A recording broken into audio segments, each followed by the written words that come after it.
Shalom Ibu Bapak Saudara, kemarin hari Minggu kita memasuki Minggu Kristus Raja, dan satu minggu ke depan ini kita ada dalam masa-masa Kristus Raja. Dan saya ingin kita hari ini merenungkan bagian firman Tuhan yang sebenarnya bacaan hari Minggu kemarin, Efesus pasal 1 ayat 15 sampai 23. Sebelumnya mari kita minta bimbingan Roh Kudus dalam doa kita berdoa. Ya Allah, di dalam Yesus Kristus Tuhan dan Juru Selamat kami, Kristus yang adalah Raja di atas segala raja, Kristus yang adalah firman yang menjadi manusia. Saat ini hamba bersama dengan semua orang percaya yang menonton channel ini, Ibu Bapak, saudara-saudaraku, di mana saja mereka berada, kami akan membaca kebenaran firman ini. Biarlah Roh Kudus-Mu melingkupi hamba untuk menyampaikan lewat perenungan, dan biarlah semua yang menonton channel ini juga siap untuk mendengarkannya, lalu berkomitmen untuk melakukan dari hari ke hari. Berfirmanlah kepada kami. Amin. Efesus pasal 1 ayat 15 sampai 23. Demikian doa untuk pengertian tentang kemuliaan Kristus. Karena itu, setelah aku mendengar tentang imanmu dalam Tuhan Yesus dan tentang kasih-Mu terhadap semua orang kudus, aku pun tidak berhenti mengucap syukur karena kamu, dan aku selalu mengingat kamu dalam doaku, dan meminta kepada Allah Tuhan kita Yesus Kristus, yaitu Bapa yang mulia itu, supaya Ia memberikan kepadamu roh hikmat dan wahyu untuk mengenal Dia dengan benar, dan supaya Ia menjadikan mata hatimu terang, agar kamu mengerti pengharapan apakah yang terkandung dalam panggilannya. Betapa kayanya kemuliaan bagian yang ditentukannya bagi orang-orang kudus, dan betapa hebat kuasanya bagi kita yang percaya, sesuai dengan kekuatan kuasanya, yang dikerjakannya di dalam Kristus, dengan membangkitkan Dia dari antara orang mati, dan mendudukkan Dia di sebelah kanannya di sorga. Jauh lebih tinggi dari segala pemerintah, dan penguasa dan kekuasaan dan kerajaan, dan tiap-tiap nama yang dapat disebut, bukan hanya di dunia ini saja, melainkan juga di dunia yang akan datang. Dan segala sesuatu telah diletakkannya di bawah kaki Kristus, dan Dia telah diberikannya kepada jemaat sebagai kepala dari segala yang ada. Jemaat yang adalah tubuhnya, yaitu kepenuhan Dia, yang memenuhi semua, dan segala sesuatu. Demikian kebenaran firman Tuhan. Bapak saudara-saudara, mari kita belajar bagian ini.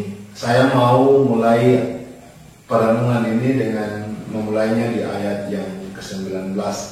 Karena mengingat bahwa minggu ini, minggu ke depan sampai hari Sabtu tanggal 2, adalah Minggu Kristus Raja, maka saya mau mulai dengan ayat 19.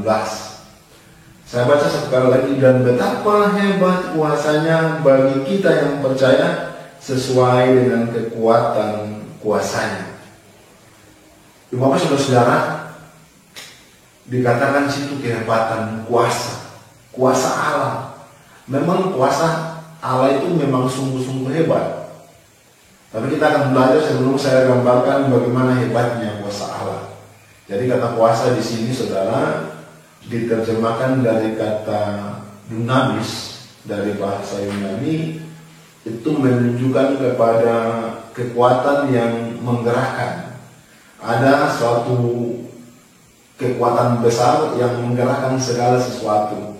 Kalau kita malam, kemudian tiba pagi, siang, sore, malam lagi, perputaran itu kelihatannya perputaran yang biasa.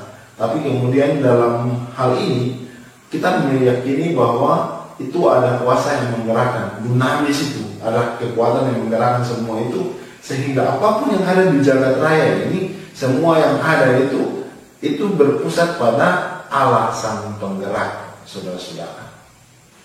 Jadi Bapak saudara, kalau sampai hari ini kita masih bergerak sana sini, bisa melakukan ini dan itu berarti Allah bersama dengan kita. Ada kekuatan yang terus-menerus menggerakkan kita untuk mengerjakan apa yang dikehendaki oleh Allah. Sekarang dari kata dinamis tadi itu ada kekuatan yang menggerakkan. Dari kata dinamis itu kemudian muncul kata dinamis. Kalau dinamis tadi kekuatan yang menggerakkan, sekarang dinamis adalah selalu bergerak, cepat bergerak, cepat, mudah menyesuaikan diri dengan berbagai keadaan yang terjadi di sekitarnya. Orang yang selalu bersama dengan Allah, saudara-saudara, dia akan paling cepat untuk menyesuaikan diri dengan semua perubahan hidup.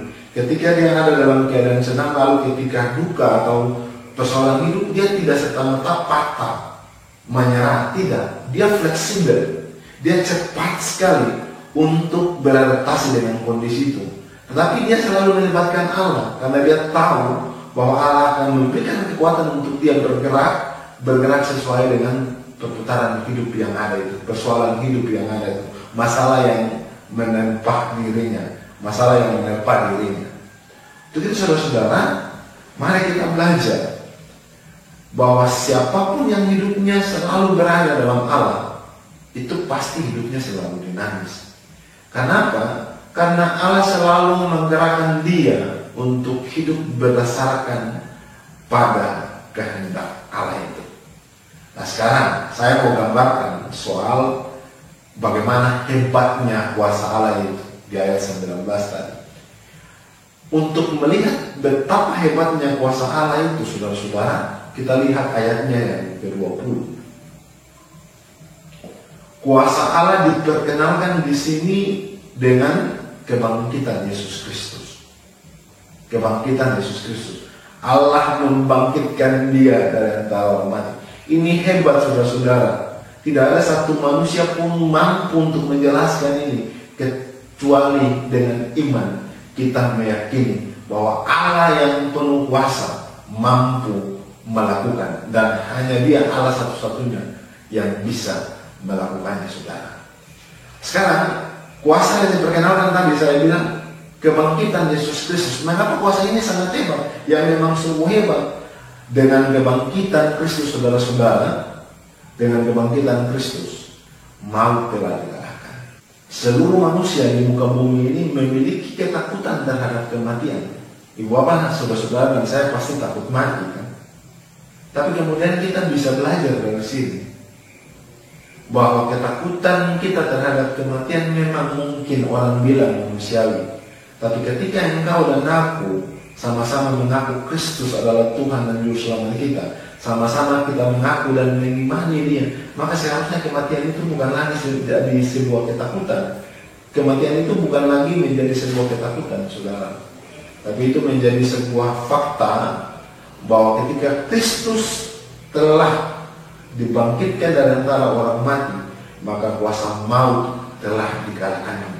Dan kita punya jaminan untuk itu. Orang yang hidup bersama dengan Kristus akan mati, dibangkitkan juga bersama-sama dengan Dia.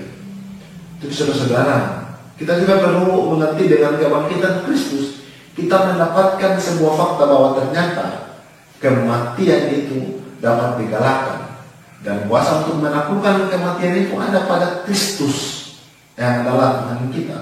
Jadi jelas saudara, bahwa di tangan Kristus ada kuasa untuk mengalahkan kematian. Saudara, dengan kebangkitan Kristus itu kita dapat memahami bahwa di tangannya, di tangan Kristus ada kuasa kebangkitan. Dengan demikian yang tadi saya bilang, setiap orang yang percaya kepada Kristus, saudara, punya jaminan hidup kekal. Karena beriman kepada Kristus, dia pasti mengalami kuasa kebangkitan itu, saudara.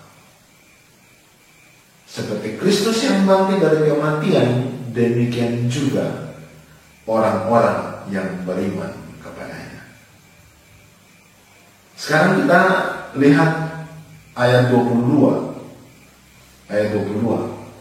Segala kuasa telah diletakkan di bawah kaki Kristus. Segala kuasa telah diletakkan di bawah kaki Kristus.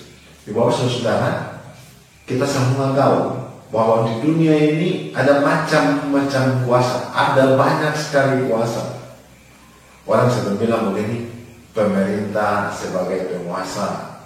Itu berarti kita yang berada di bawah pemerintah harus dengar pemerintah. Kita berada di bawah kekuasaannya. Lalu kemudian ada juga kuasa-kuasa kegelapan. Ada kuasa iblis, ada kuasa-kuasa supranatural. Kuasa-kuasa ini, saudara, itu adalah kuasa yang ingin menghancurkan orang-orang percaya, ingin menghancurkan iman komunitas murid Kristus. Dia punya pertanyaannya adalah,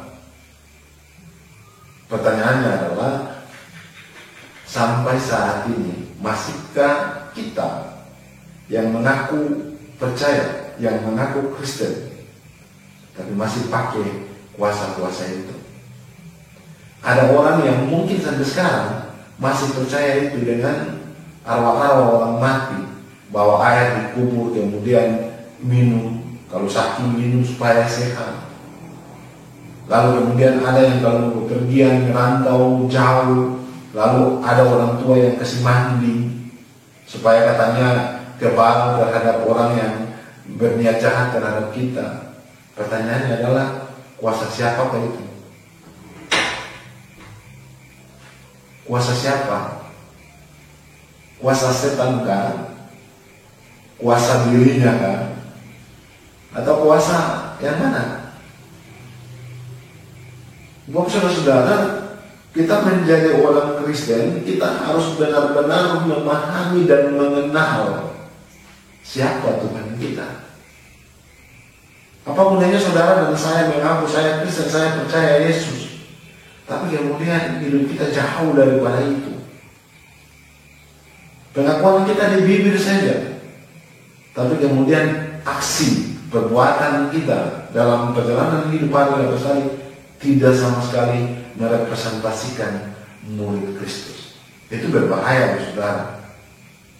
Jadi saudara-saudara, mari kita lihat bahwa kita punya Allah di dalam Yesus Kristus yang kuasanya sangat hebat, yang tadi sudah dijelaskan. Maka sebenarnya itu tidak bisa lagi memberikan sebuah keraguan dalam hidup kita ketika saudara dan saya mengalami berbagai macam hal, masalah hidup. Tidak usah. Bapak saudara, semua kuasa yang tadi, kuasa-kuasa itu telah diletakkan di bawah kaki Kristus. Kuasa-kuasa itu tidak bisa dibandingkan, apalagi disamakan dengan kuasa Kristus. Tidak bisa. Kuasa Allah dalam Kristus itu, saudara-saudara, melampaui segala kuasa yang ada di bumi dan di surga.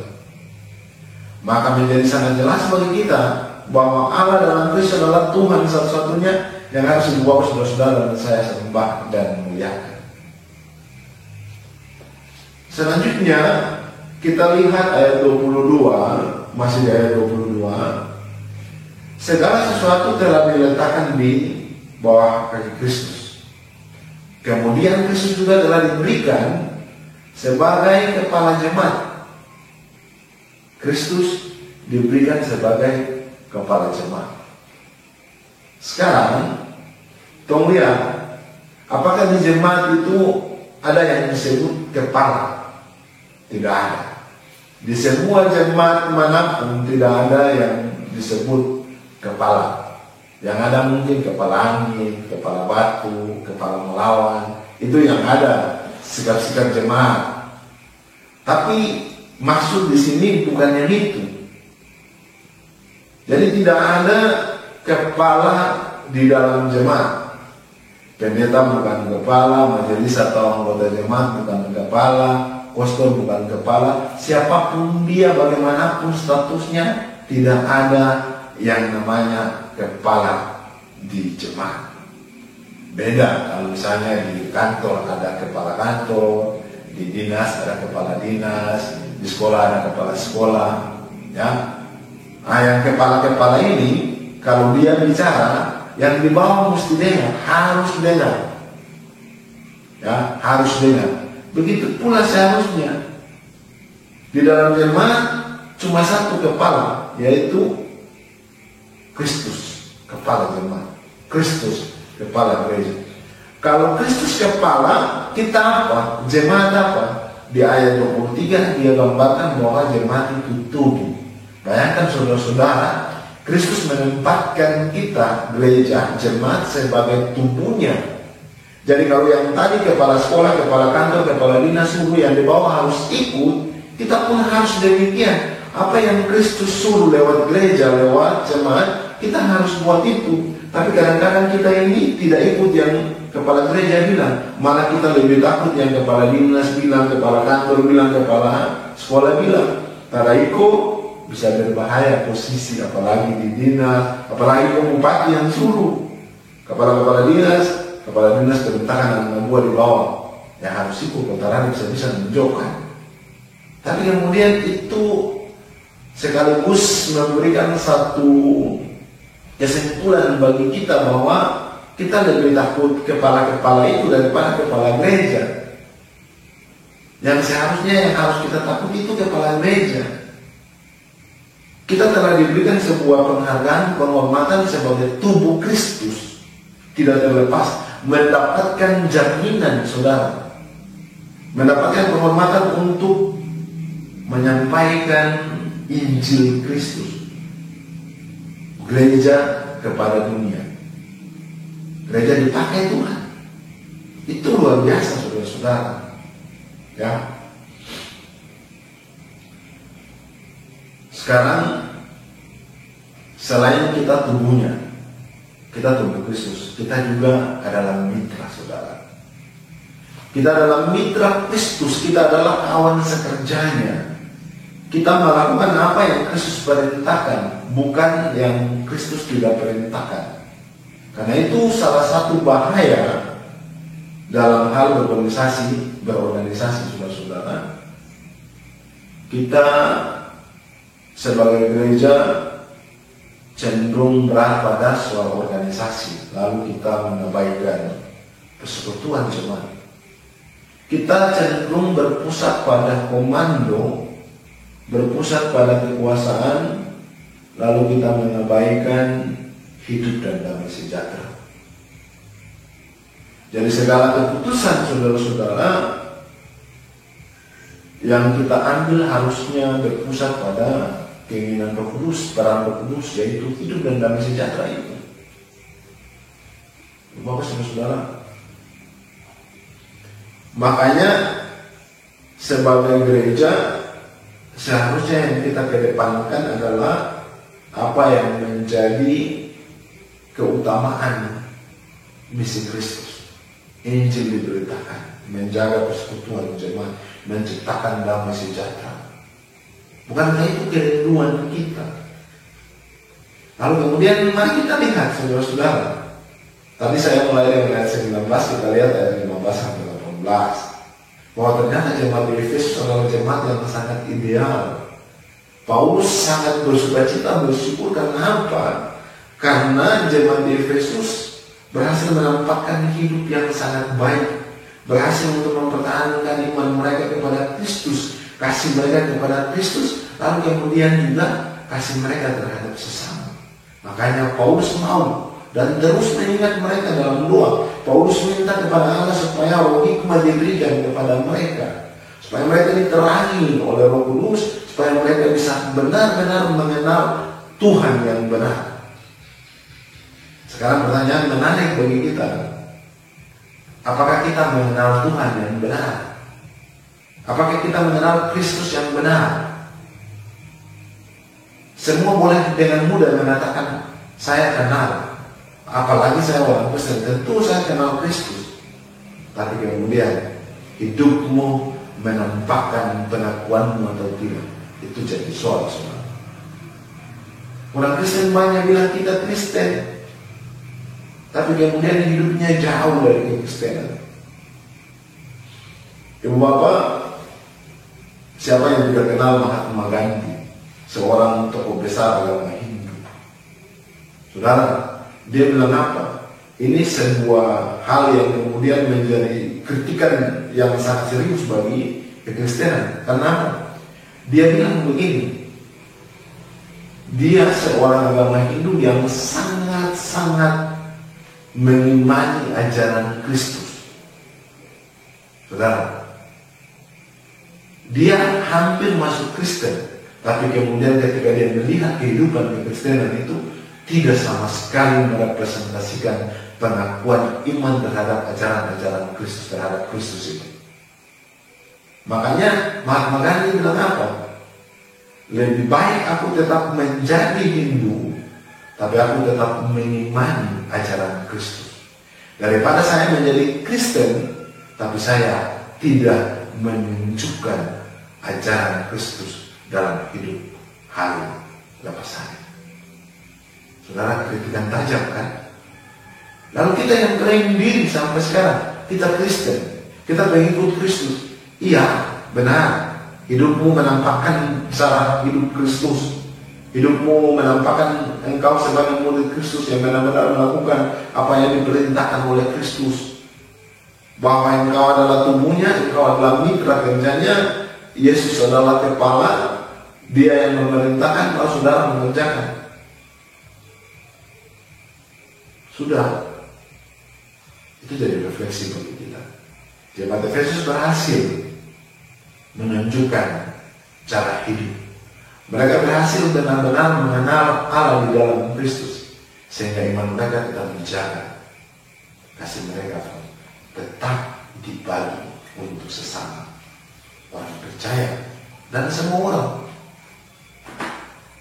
Paulus di sini mendoakan jemaat Efesus. Maka kita juga harus saling mendoakan, supaya kasih kita kepada Allah, kasih kita kepada sesama akan terus berlangsung.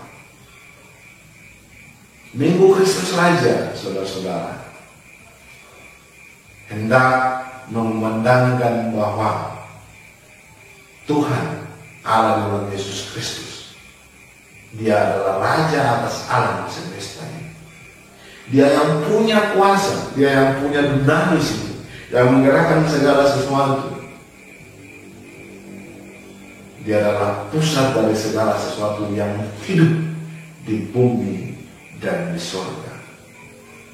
Maka kita seharusnya mengarahkan pandangan, mengarahkan iman percaya kita kepada dia, melibatkan dia dalam seluruh kehidupan kita. Supaya apa?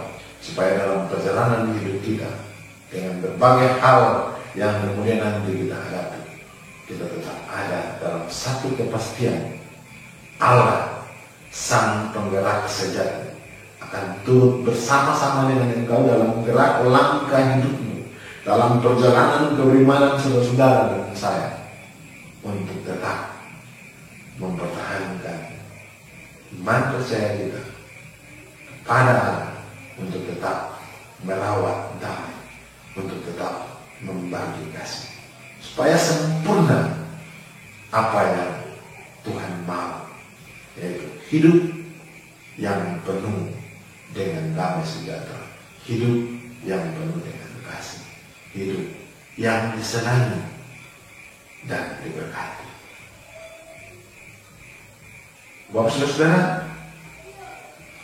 demikian apa yang bisa saya sampaikan. Mudah-mudahan ini memberikan satu pelajaran penting bagi kita untuk kemudian mencoba untuk kembali mengkritisi kita, bagaimana pengakuan kita sebagai orang Kristen yang telah mengenal Kristus, yang klaim diri kenal dia, tapi hidup kita tidak menampakkan pengakuan-pengakuan itu.